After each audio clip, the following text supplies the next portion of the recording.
6 पुरुष किंवा 10 बायका एक काम 12 दिवसात करू शकतात, तेच काम 3 पुरुष आणि 5 बायका यांच्याकडून किती दिवसात केले जाईल? पहा, आपण काय लिहिलं? पुरुष, बायका आणि दिवस. मग अगोदरचे पुरुष आहेत 6 पुरुष, 10 बायका आणि किती दिवसात करतात? 12 दिवसात.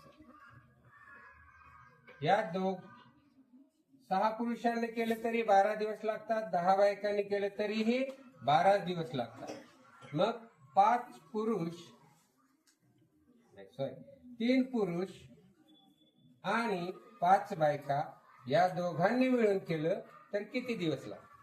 हा प्रश्न सोडवण्यासाठी सुरुवातीचे पुरुष, बायका आणि दिवस हे अंशात लिहायचे आणि छेदात या दोघांच्या तिरप्या गुणाकारांची बेरीज.